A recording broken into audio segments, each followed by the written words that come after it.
ప్రజాభవన్ లో మంత్రి Uttam Kumar Reddy power point presentation ఇవ్వనున్నారు. కృష్ణా జలాల మళ్లింపు, తుమ్మిడిహట్టితో పాటు కాళేశ్వరం కుంగుబాటు, ఎన్డీఎస్ రిపోర్టుపై ప్రజా ప్రతినిధులకు అవగాహన కల్పించనున్నారు.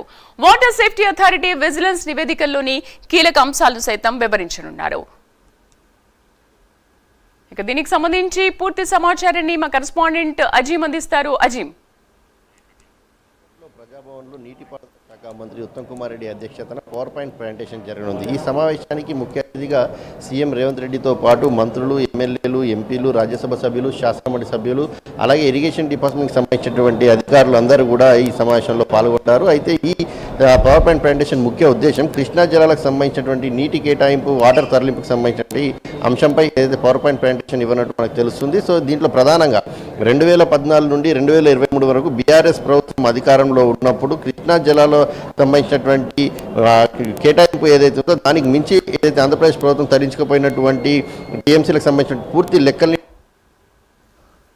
ప్రజాప్రతినిధులకు అవగాహన కలిగించే విధంగా పవర్ పాయింట్ ప్రజెంటేషన్ ఇవ్వాలని చెప్పి ఉత్తమ్ కుమార్ రెడ్డి భావించారు. ఈ నేపథ్యంలో ఈ రోజు ప్రజాభవన్ లో ఈ పవర్ పాయింట్ ప్రజెంటేషన్ ఇవ్వగలిగారు. దీంతో పాటు కూడా ప్రధానమైన రాష్ట్రంలో తుమ్మిడిహట్టికి సంబంధించిన అంశం ఏదైతే తుమ్మిడిహట్టి నుంచి కూడా మేడిగడ్డకు ప్రాజెక్టు ఎందుకు అసలు వచ్చింది, అక్కడ మేడిగడ్డ, జిల్లా అల్లారానికి సంబంధించినటువంటి జీవితానికి సంబంధించిన అంశంపై కావచ్చు, ఆ సమయంలో జరిగేటువంటి ఆర్థిక సంబంధించినటువంటి ఆర్థికానికి సంబంధించిన ఆర్థిక విధ్వంసం గురించి కూడా పూర్తి స్థాయిలో కూడా అటు ప్రజాప్రతినిధులకు, అధికారులకు వివరించి అప్పుడు జరిగిన లోటుపాట్లను, తప్పిదాలను అన్నింటినీ కూడా ప్రజల ముందు ఉంచాలని చెప్పి కూడా ప్రభుత్వం నిర్ణయించింది. సో ఈ నేపథ్యంలో భాగంగానే ఏదైతే ఈరోజు పవర్ పాయింట్ ప్రజెంటేషన్ ఇవ్వడానికి ఉత్తమ్ కుమార్ రెడ్డి సిద్ధమయ్యారు. సో ప్రధానంగా కృష్ణా జలాల అంశం కావచ్చు, అలాగే మేడిగడ్డకు సంబంధించిన అంశం కావచ్చు. ఇప్పటికే మేడిగడ్డకు సంబంధించి ఒక కమిషన్ని, కాళేశ్వరం కమిషన్ నియమించింది. కాళేశ్వరం కమిషన్ ఒకవైపు విచారణ చేస్తుంది. ఇప్పటికే ఎన్డీఎస్ఏ కావచ్చు, అలాగే ఎన్డీఎస్ఏతో పాటు vigilance department, water safety authority board ఇవన్నీ కూడా ఇప్పటికే ఏదైతే ఎంక్వైరీ చేశాయి. సో కాళేశ్వరం కుంగుపాటుకు సంబంధించిన అంశంపై ఇప్పటికే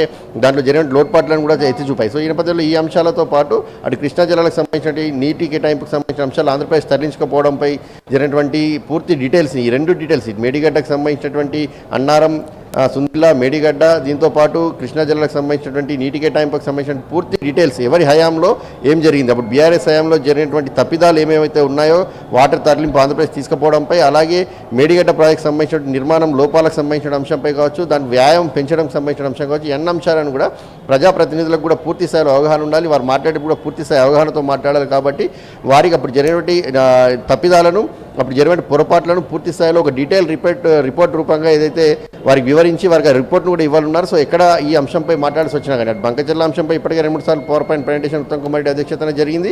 సో ఇప్పుడు కృష్ణా జలాలకు సంబంధించిన అంశం కావచ్చు, కాళేశ్వరంకి సంబంధించి తుమ్మిడిహట్టి వద్ద నుంచి మేడిగడ్డకు మార్చడం, మేడిగడ్డ మార్చిన తర్వాత 3 బ్యారెల నిర్మాణంలో జరిగిన లోపాలు, ఎన్ని అంశాలను కూడా ప్రజాప్రతినిధులకు వివరించి ఎక్కడైనా పూర్తి స్థాయి సబ్జెక్ట్తో వాళ్ళు ముందుకు వెళ్లాల్సిన అవసరం ఉంటుంది. కాబట్టి వారందరికీ తెలియాలి. అలాగే ప్రజలకు కూడా దృష్టి కూడా తీసుకోవాల్సిన అవసరం ఉంది. గత బీఆర్ఎస్ ప్రభుత్వంలో జరిగినటువంటి పొరపాట్లను కూడా వివరించాలని చెప్పి కూడా భావించిన నేపథ్యంలో ప్రజల ముందుకు కూడా ఈ అన్ని అంశాలను కూడా తీసుకెళ్లాలని చెప్పి కూడా ప్రభుత్వం భావించింది. సో 3 గంటలకు ఈ power point presentation Uttam Kumar Reddy అధ్యక్షతన ప్రజాభవన్లో మొదలవుతుంది. Sridevi. Right Azeem, thank you.